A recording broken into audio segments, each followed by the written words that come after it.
Okay, good morning, everybody. This is the 18th lecture of our course, and we are looking at sorting algorithms. We have done searching, we have done linear search and binary search, and I have given you this small exercise in yesterday's class where I have asked you to take a very large sorted array and try out binary and linear search and also count the number of comparisons. I hope whenever you get a chance over the weekend or sometime in the lab, you will try to do that. So towards the end of the class yesterday, we were looking at this, the simplest sorting algorithm, which is the selection sort. And the selection sort works as follows. We are in this, in all our examples, we are going to be interested in sorting the array in decreasing order or non-increasing order because there can be duplicates. So one possible way, which is the selection sort, is to find the maximum element in the array. In general, the maximum element in the array indexed from some I to j. This j is not going to change for us. It is always going to be n minus 1. I is moving because we are repeatedly placing the maximum element in the remaining part of the array at its correct position. And we have seen how this selection sort works on a simple example. The max keeps going towards the left and it sits at the correct position. So initially 32 sits at the correct position, then 30 goes and sits next to it, which is the correct position of 30. So if you have done I iterations of the selection sort, then you know that the first I inputs are at the correct position. The remaining array is not at the correct position. They are in fact at the correct position in terms of the sorted array. So this is how the pseudocode is written, and I encourage you to develop this pseudocode, write it on a piece of paper or your text editors before you start coding your lab problems also. So while I is less than n, we want to find the max index, that is the index of the maximum element in the part of the array index from I to n minus 1. We are interested in the max value, but we are more interested in the max index because we are going to swap the array element I and the array element at max index, and then we are going to continue this, right? So this while loop which is there, which is the outer while loop, that is what I'm saying, that when you have completed k iterations of the while loop, then you have the first k elements sorted in the correct position. They are in their correct position with respect to the sorted array. And this finding the max index itself is a loop which you are aware of, and this loop will run appropriately for different number of iterations depending on the value of I. First time it runs for n minus n, it takes n comparisons, the next time n minus 1, and so on. Yeah, so there is a question here. Okay, so this is the code that we had written yesterday towards the end of the class, and this is the code for selection sort. This loop which I had written as a while loop in the pseudocode, doesn't matter whether it is a while loop or a for loop. This loop is the outer loop which runs from 0 to n minus 1. It initializes max index to the variable I, and then there is another loop which is running from I plus 1 to n minus 1 again. It updates the max index. I still have the typo in the slide. This should be max index, but yeah. So this is max index, and then it updates max index appropriately. Finally, once you have found the max index from I to n minus 1, you are going to swap this elements array of I mean A of I and A of max index, and then that ensures that you have got the ith place of the array correctly set. So this is the selection sort. Any questions on this?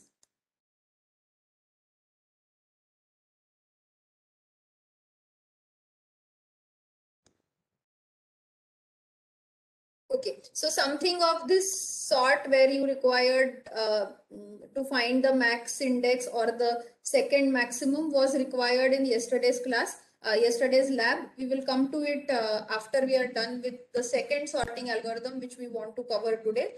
and then we'll discuss how this code can be modified. The computing the max index can be modified for the question that was required in yesterday's class, yesterday's lab. Okay, so I just want to talk about a little bit of the selection sort in general. So there were questions in the last class about how good is it. So how good is it depends on what kind of input is given to you, right? So we are interested in arbitrary input, so we don't assume anything about the input. Then we would like to know, do the number of comparisons depend on the particular array values? In particular, how does the algorithm or how does this method perform when the array is nearly sorted? So this selection sort algorithm has no regard for how the input is, in the sense that irrespective of what the input is, it is going to find the maximum. It is for finding the maximum for the first time, it is going to do n comparisons. Once it has found the maximum and the max index, it is going to swap this, and then it is going to repeat this. So irrespective of what the input is, how the input is, it is going to always do n into n plus 1 by 2 comparisons. That is roughly n squared comparisons. And many sorting algorithms that you will study, at least the initial sorting algorithms that you will study, will have this nature of n squared comparisons. And the actually when we do an analysis of it analytically, in the sense of how good is the algorithm, we typically look at a worst case input. So in this case, any input behaves the same for selection sort. Selection sort just looks at every input the same way. It doesn't care about whether the input is nearly sorted or not. But in practice, many times it happens that the input is almost sorted. You have sorted inputs, but some things are incorrectly placed, and you may want to correct it so that it becomes completely sorted. And that is why there are different algorithms which are developed, and a particular algorithm that we are going to study is called as insertion sort. Again, we had discussed the method briefly yesterday. We are going to look at the exact operation of it on an array, and then implement it for an integer array in this class. So this is the goal for us to do. We are also going to show a nice simulation of comparing these different sorting algorithms, although we will study only 2 sorting algorithms in our course in this class, but there are many sorting algorithms, some of them which you had also mentioned in the discussion yesterday. So any questions here about selection sort?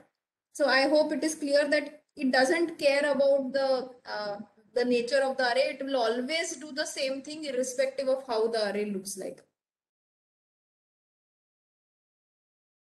Okay, so yeah, so we are now going to the second sorting algorithm, which is this insertion sort, and this is the most this is the closest that thing that represents in real life how insertion sort works. When we play cards, I hope all of you do, and spend some time playing cards and relaxing. So when you get a hand of cards, you want to arrange them in a particular order so that it's easier for you to play whichever card game you are playing.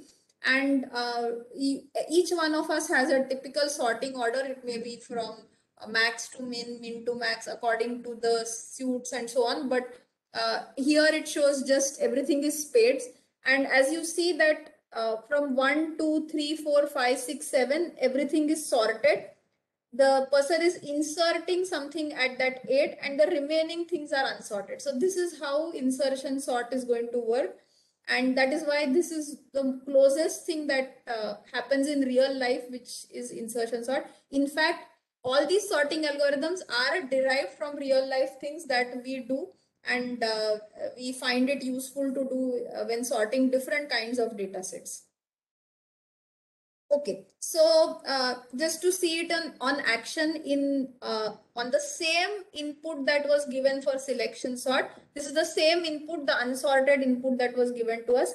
The insertion sort, although the end result for insertion sort and selection sort is going to be the same because it finally has to be a sorted input, the intermediate steps of insertion sort are going to be different, and we'll see how they are different. So insertion sort first looks at the single element 15, and every single element array is already sorted. So there is nothing to do. So therefore 15 is already sorted. Then it goes to 8. Recall that our goal is to sort the array in decreasing order. So with respect to 15 and 8, they are sorted because they are in the correct order. The same thing holds for 15, 8 and 3. So they are sorted. There is nothing to do as long as your array just contains 0, 1, 2, these three elements. This is sorted. When you see 12, you see that the input is not sorted because 12 is not in its correct position, and therefore you need to move this input, and the correct position for this is just between 15 and 8. And while this in the card game, we can do it very easily, insert that card there, which automatically shifts everything to the right, the remaining cards to the right. This is something that doesn't happen automatically in arrays or even in the computer sorting that you do. So you have to explicitly shift things towards the right. And this is what makes it writing of insertion sort something which is challenging but fun and non-trivial, and that is what we are going to address in the class today. So yeah, so this is the place that we want to find for 12. Then we find that now 15, 12, 8 and 3 are sorted. Now we go to the element 30 and we see that 30 is not in its correct position. So we want to find its correct position, put that element in the correct position and move everything to the right, or do it in some way such that 30, 15, 12, 8, 3 is the new configuration of the array. And then finally you lead to the sorted position. So at the end of selection sort and insertion sort, both the outputs or the configuration of the array will look exactly the same, but the intermediate steps of selection sort and insertion sort are completely different. So I want to contrast here about, so we said that when we had done I iterations of the selection sort, the first I elements were at its correct position in the sorted array. What kind of invariant? So this is called the invariant of the sorting algorithm, or the loop invariant that we have talked about earlier also. What is the loop invariant that you think is true when we have done I iterations of insertion sort? So please think about this and write the it. array from okay, just, right. just hold on. So hold on, whoever is speaking. I want everybody to think about it. So please write the messages in the chat so that everybody gets a chance to think about it. So the question is, when you have done I iterations of insertion sort, what is the invariant? That is, what is the thing that holds true at every iteration? If you have done I iterations, what is true about the configuration of the array after I iterations of insertion sort versus selection sort? And clearly it is not the same as selection sort because 32 has not come to its correct position.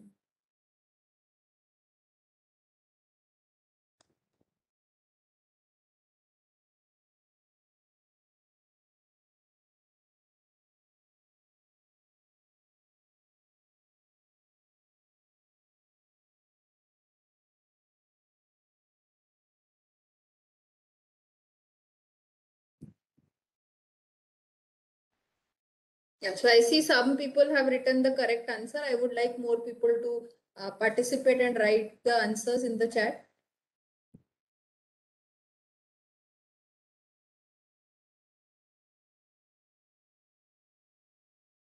Okay, so some people don't get the question. So what I want, so I have said this, that if you do I iterations, I'll go back in the slide. So I will talk about the selection sort. So this is the outer for loop of the selection sort. If you have done I iterations, so don't worry about I being 0 or something. If you have done 1 iterations, it means that the first this I and or I should say k iterations. If you have done k iterations, if you have done 1 iteration, then the max is at it. The first element, the max element is at its at its correct position. If you have done 2 iterations, then the first 2 elements in the sorted array are at the correct position. If you have done k iterations, the first k elements of the sorted array at the end of the selection sort are in their correct position. Now this is not true in case of insertion sort. So I want you to say, is there a statement that you can make about insertion sort which says some kind of loop invariant?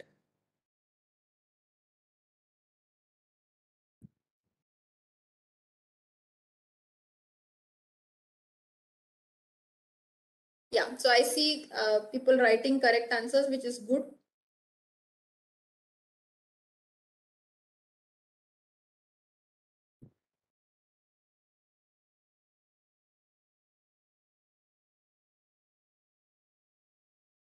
Okay, so assuming that everybody has understood the question, some of you have written the answers, some of you are possibly thinking or may have the answer but have not written it out.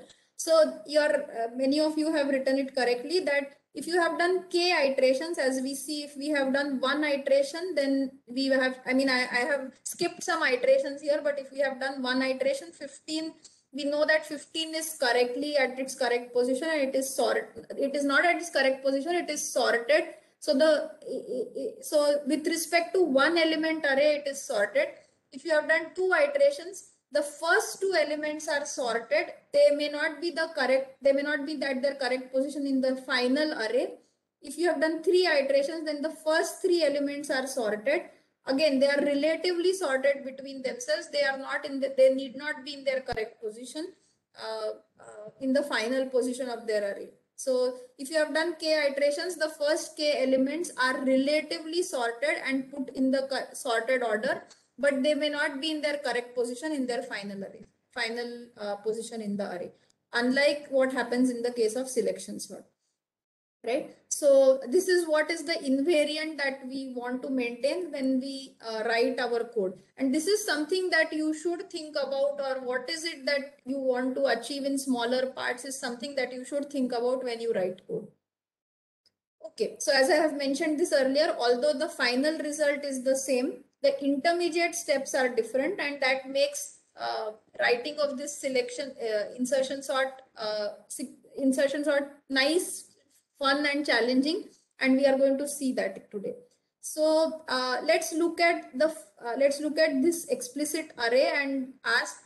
So anyway, when you are going through this, and as you should be able to observe that if the array is sorted, let's say it's almost sorted, there's only one thing that has gone wrong, then you are just going over the array. So if it were 15, 8, 3, 2, -1, -3, -8, but there is some 17 sitting here suddenly, then you just have to make sure that this 17 goes at its correct position, and you're not repeatedly finding out max, unlike what selection sort would have done.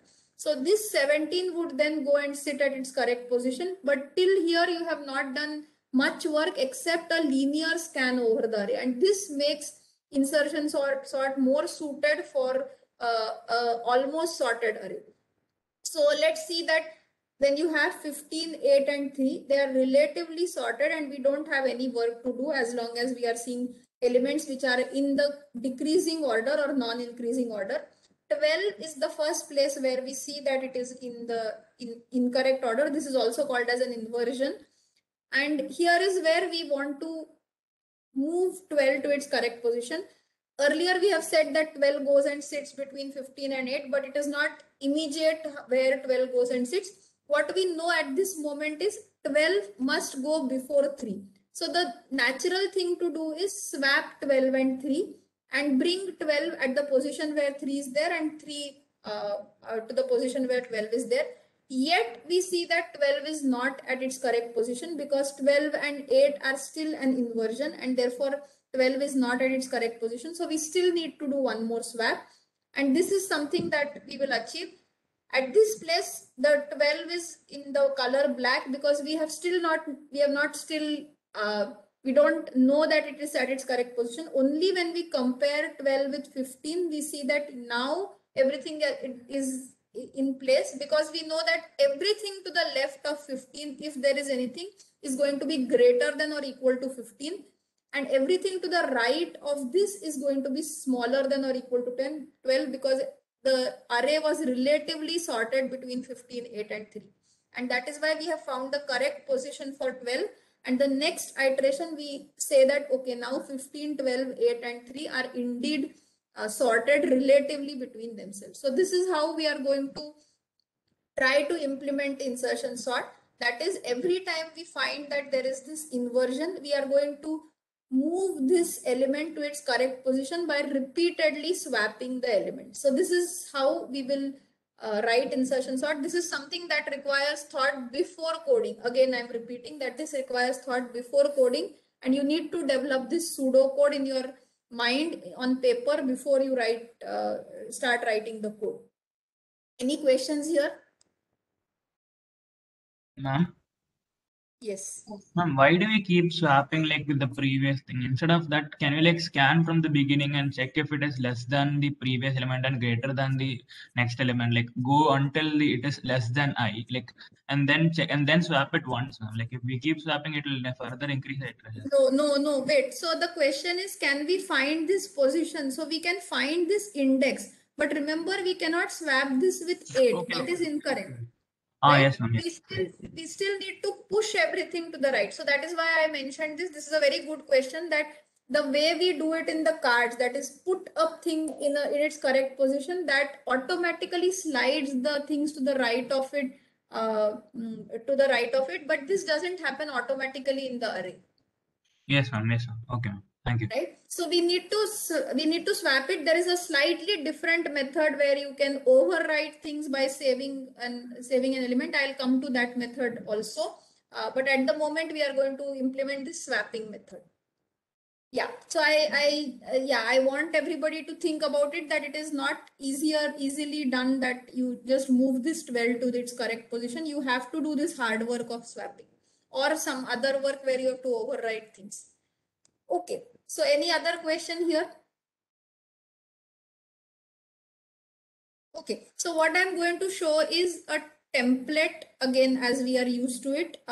So this is the template. We are going to run the loop from 1 to n minus 1. Why 1? Because the array element at the 0th position is relatively always sorted with itself. So we don't care about it. So then we are going to take another variable j, which we are going to initialize with I. If aj, that is, so we can be at any particular position. Let's think about it. We are at this j where j is equal to 2. If aj is less than or equal to aj minus 1, that is, this j in the element at aj is less than or equal to aj minus 1, its predecessor, then we have nothing to do. Remember, we have to get the array sorted in decreasing order. So there is nothing to do. Therefore, we are just continuing the loop and not doing anything. Therefore, we go to the next element. This is what will happen when you see 15 or when your array index is 1, you will see that A1 is less than or equal to A0. Therefore, you will just continue.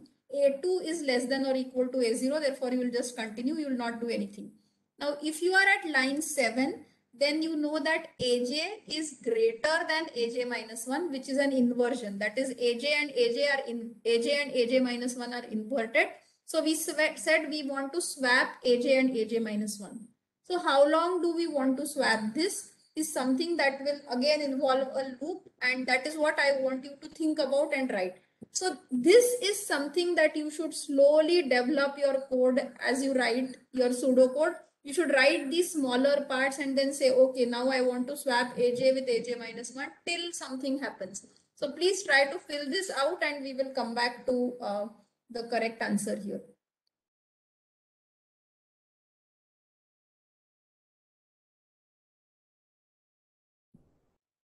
So this is best written as a while loop. So I encourage all of you to write a while loop such that you are going to write while something swap aj minus 1. That swap aj minus 1, even if you don't write the actual code, take temp and so on, I don't care.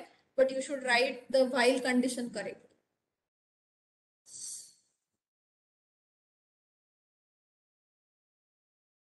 So I am not sure if people are writing in the chat. Okay, while j greater than 0, that may not be the case.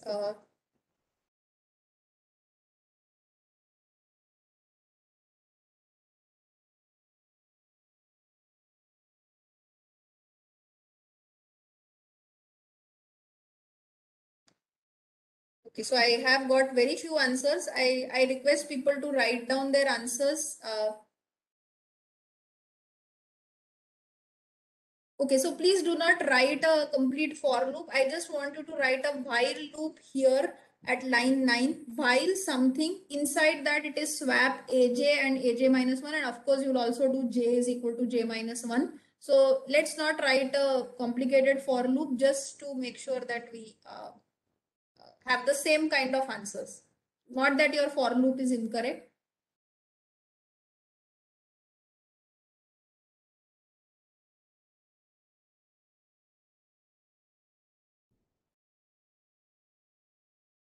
Okay, so am I audible now? Can somebody tell me if I am audible? Yes, ma'am, you're audible. Okay, somebody has written to me that you are disconnected. Was it disconnected in between, Kaushal? No, ma'am. Okay, fine. Then the student may have got disconnected. Okay, so the very common answer seems to be while aj is greater than aj minus 1, which is what I think I have also written. While aj is greater than aj minus 1, and this, and just hold on for people who have different answers, we'll come to it. So while aj is greater than aj minus 1, swap aj and aj minus 1. This code I'm not going to write down. This all of you know how to write. So just a minute. So Aishwarya or somebody, you are unable to hear me, but others are able to hear me, right? Because somebody is saying that she's not able to hear me, he or she's not able to hear me. Kaushal, can you confirm? Yeah, I can hear you, ma'am. Okay. Any other student? I mean, just to make sure that students are able to hear. Yes, ma'am. Yes, ma'am. Okay, fine. Okay, sure. Then I think that is an individual problem with the student. Sorry. Okay. So, so this while aj is greater than aj minus 1, swap aj and aj minus 1 and j is equal to j minus 1. This seems to be correct because we are, if we look at this element 12, then 12 at when you are at 12, your j or I should have been actually equal to 3. And you ask, is aj greater than aj minus 1, which is true, then swap it, and j is equal to j minus 1. You go to 2, then it is still greater than aj minus 1, therefore you swap it, and then aj is no longer greater than aj minus 1, and therefore you have stopped this while loop. So this seems to be working correctly for this 12, which is moved from this place to its correct position, 15, 12, 8 and 3. Now, first of all, let's observe that this, if aj is less than or equal to aj minus 1 continue, is something which is redundant, because that is something that is only in our thought process. If you write this loop as while aj is greater than aj minus 1, it already means that if aj is less than or equal to aj minus 1, you will just fall here and do nothing, which is what you want to do. So you can keep this if statement here that I have kept, but you can also remove this because this is something which is not doing anything for you. I mean, it is redundant piece of code. So I hope everybody sees that. So this seems to be the working part of the code, which will hopefully solve this insertion sort business. Is it all? Is it correct? I mean, assuming that swap is written correctly. Is that correct? Ma'am, shouldn't the case for the largest value, because that would go to 0 and then it would go to -1. So we need to So that consider is what I mean. That is why the example is created such that the next index j is equal to 4. You will see that it is the element here. All of us can observe that this element should go to actually the first position of the array, that is index 0, and this will happen correctly because you are going to move everything. However, at this place there is nothing at j minus 1, right? So you are still going to ask, okay, is aj greater than aj minus 1, and you are actually going to access a of minus 1, which is an invalid access, which should not be done. So you have to be careful about this loop which says that while aj is greater than aj minus 1, keep doing j is equal to j minus 1. So this is some important learning that people have pointed out, that while aj is greater than aj minus 1 is not enough for this. So the natural thing that seems to that we should add is we should add and j is greater than 0. Right? If j is greater than 0, remember it is not greater than or equal to 0 because we don't want that j should become equal to 0, because if it becomes 0, then we are going to still access aj minus 1, which is minus 1, which is something which we don't want to access. So we want j to be strictly greater than 0, only then we want to access it. Now, is this code correct? That is, we are saying aj is greater than aj minus 1 and j is greater than 0. Is this correct? Yes, ma'am. Okay, so this itself is not correct, because remember the way this expression is going to get evaluated is from left to right. So even before checking that j is greater than 0, you are already going to access 0 and a of minus 1, which is something which can lead to segmentation fault. So the correct way to do this is to write the condition in the flipped way. That is, in fact, you want while j greater than 0 and aj is greater than aj minus 1. Remember, we are crucially using the fact that C is doing this short circuiting, where if j is less than or equal to 0, this condition is not going to get evaluated. That is, aj is greater than aj minus 1. And therefore, we are not in trouble in terms of accessing some incorrect element. However, if j is greater than 0, that is, it is 1, 2, 3, and so on, then we are free to access it and check this condition and then decide whether we want to enter the group. So as it is, the way it is written, this is incorrect, because it first tries to access this and then tries to check for j greater than 0. Before that, you have already done an invalid access, and therefore you will already get a segmentation fault on some systems if you are lucky. Remember that segmentation fault is something that is good. Not having a segmentation fault is something that your program is quietly misbehaving. So I hope people can see that the reason why we are doing this, j is greater than 0. First, this is crucially using the fact that C does short circuiting of these expressions when there is a logical operator and therefore we are first going to check whether aj is greater than 0. If it is greater than 0, only then we are going to access aj and aj minus 1, which ensures that j minus 1 is a valid access in the array. Right? So while this piece of code is small, and once it is written correctly, it's a very, very succinct piece of code. It still is something that takes time to write.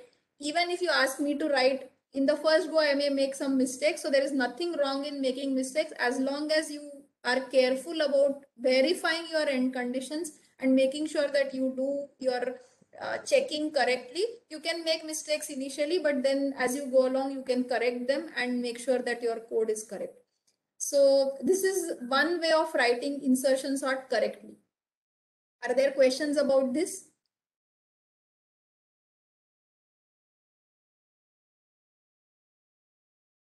Ma'am, a general doubt, ma'am.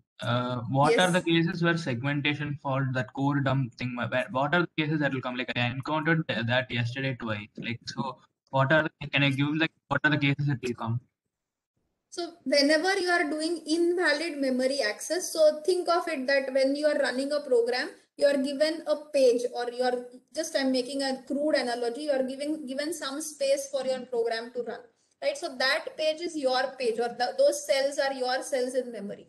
If you try to access somebody else's, your friend's page, right, then that is invalid access for your program. And when you do something like scanf without an address, it means that you are going, and it still needs an address, so it is going to go and take whatever is in that array location, whatever is in that this thing, and do some invalid access. So it is likely that you are going to cross the page that you are given and do some invalid access, in which case you are going to get a segmentation fault, core dumped. In case of arrays, it happens more, because you are going to you have defined an array of size 10, let's say, then you have indices from 0 to 10. If you have indices from 0 to 10, but you have this loop which is running from 1 to n, where n is a large number, and you are accessing elements of that array indexed by that I which is running from 1 to n, then it's very likely that you are doing invalid memory access, because you don't have an array which you have defined for such a large value, but you are accessing those elements of the array. Is that clear? Yes, man. Like without arrays and scanf, like with normal variables, is it like for int variable? Are there cases where we get segmentation fault? Okay, so I will have to look at your code. Typically, it is something which is invalid access, which is done. I will have to look at your specific code. I corrected it, ma'am. Like I have to have to check in the history. I corrected it, but I got a segmentation fault before. Maybe I'll send it in the via mail. Sure. Please send it via email. I hope that it was not anything to do with the REPL thing which was misbehaving. But if you send me, I will try to figure out, because a segmentation fault should typically be reproducible on a Unix-based system. Okay, ma'am. Okay. Okay. So so what I have is, in fact, I have another way of writing insertion sort, but I would like to take a quick this thing from the class. So while we are almost running out of time, we have 15 minutes, assuming that I just overshoot by 10 minutes, and people who don't want to stay back can leave. I would like to discuss the lab questions and how possibly to organize your thought process. So would you like to do that, or shall I continue with the insertion sort? That I had another method, which again, that can be looked at in the slides, or we can come back to it on Monday's class if required. I wanted to start character arrays on Monday, but nevertheless, I think the lab thing may be useful. So I will just take this call and I'll switch to the lab thing and I will show you. But just before that, I want to show you that there is another method which is in the slides, which I will post. A small thing is about this. There is a link on this which I hope all of you are able to see the link that is there on the slide, right? Here, which is slightly later, and I would like you to go and look at this and compare the insertion sort, selection sort on different kinds of inputs. This gives a nice tool which is a web portal which allows you to look at this insertion sort, selection sort, other sorts also performing on different data sets which are random, almost sorted, and so on. So please explore this and see this when you get a chance. So when I post the slides, you please observe this link that is there and look at this. So with this, I'll stop this sharing of this session and I'll go to REPL.it. I again mentioned that people who are time pressed, who have some other commitments, can leave. I will just discuss a few things about yesterday's lab and maybe just take a few minutes, 10 minutes of time, which is overshooting the class. Okay, so Kaushal, I'm just going to share my REPL.it. Please tell me whether it is viewable. Yes, ma'am. Yeah, the browser is viewable, right? Yeah. Yes, ma'am.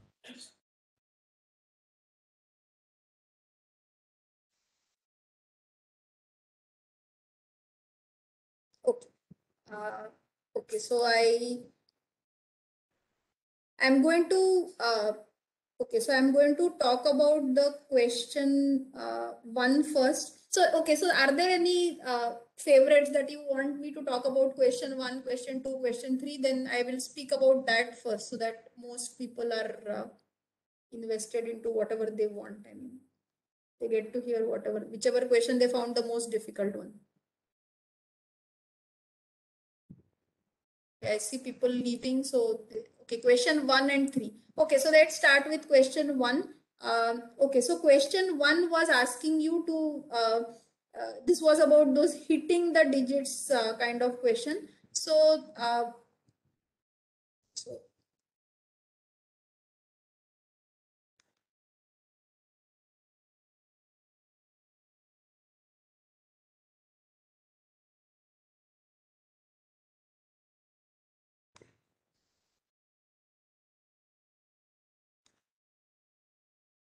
okay, so if everybody recalls, it was about the hitting of those, hitting the digits. You are given several integers and you want to find out the first index in those integers where you hit all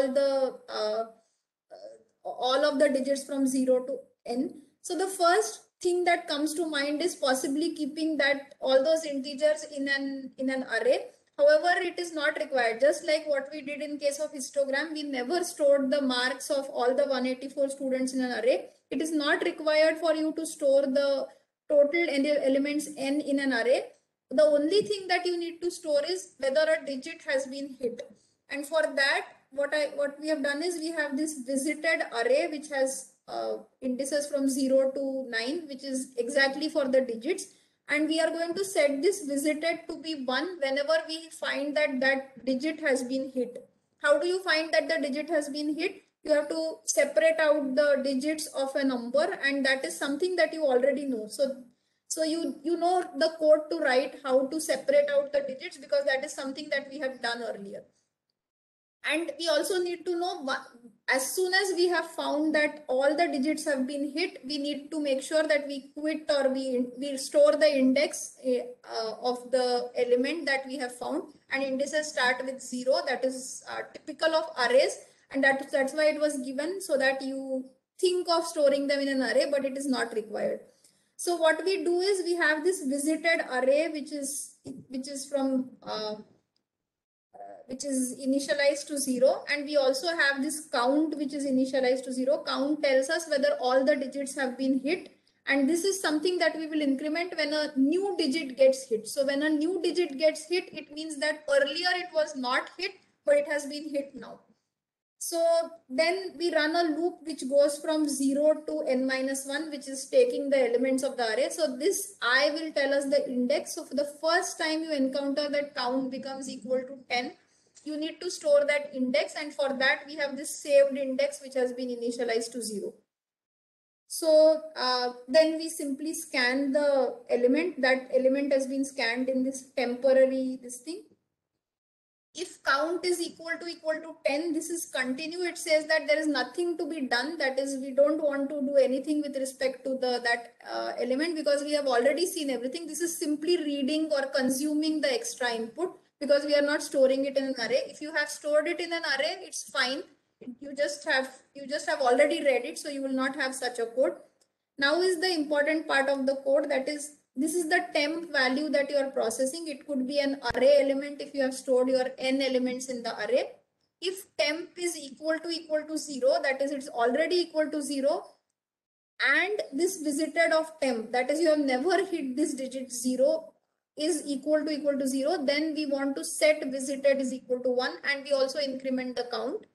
Else we want to extract out the digits of temp, and keep doing this as long as we don't hit this. We extract out all the digits of this, and appropriately set the visited is equal to 1, and appropriately set count is equal to count, increment the count. Finally, when if at the end of processing this input count has become equal to 10, then we save this saved index. We save I in this saved index and keep running the loop. So this loop keeps on running all the way up to n. But note that we have never saved the total elements in the total elements that are given to us. We have only an array which is running from 0 to n. So this is something that will require some amount of thought and pseudo code to be written before you actually code it out in your REPL.IT screens. So any questions here or any thoughts here? Ma'am? Not the logic, but Sorry? ma'am, I had a doubt not with the logic, but this input, ma'am.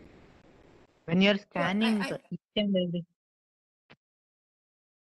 Sorry, Hello? can you repeat it?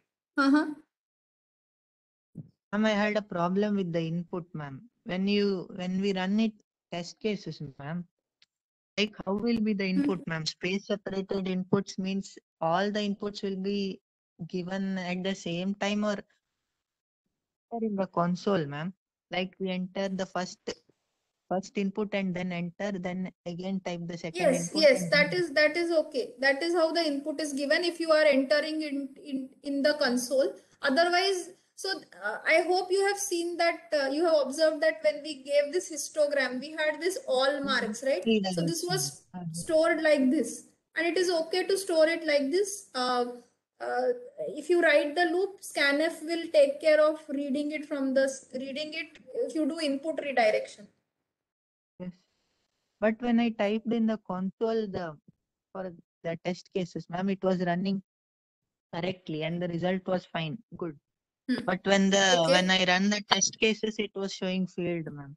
Yeah, so I have already mentioned this, that yesterday there was some issue with REPL.it. So there was I can't say whether that,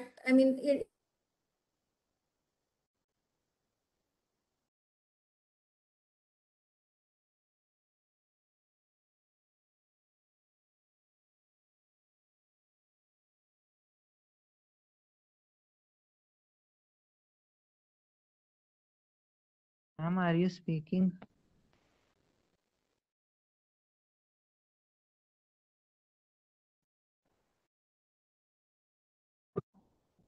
Okay, so I just want to see how many students are there. Okay, there are enough students. So I don't know, do you have class after this? Should we just stop and discuss this in the lab, or do you still have time? Ma'am, we have 10 things. Ma'am, can I share my thoughts, ma'am, for this? Yes, please. Yes. Okay, so just a minute. Are you able to hear me first of all? Yes, ma'am. Actually, your voice was disturbing for like 20-30 seconds. It went off. I also saw some network disturbance. Okay, so I have these messages in the chat that we have class. So maybe in the interest of everybody, we will not have a discussion on question 2 and question 3. We will do it in the first part of the lab if there is interest for people to do this. But I'll take questions from students who do not have a class and can stop by. So I'll stop recording now and I'll stop this class. I'll not discuss any new things, but I'll take questions if people have. Yeah. So somebody wanted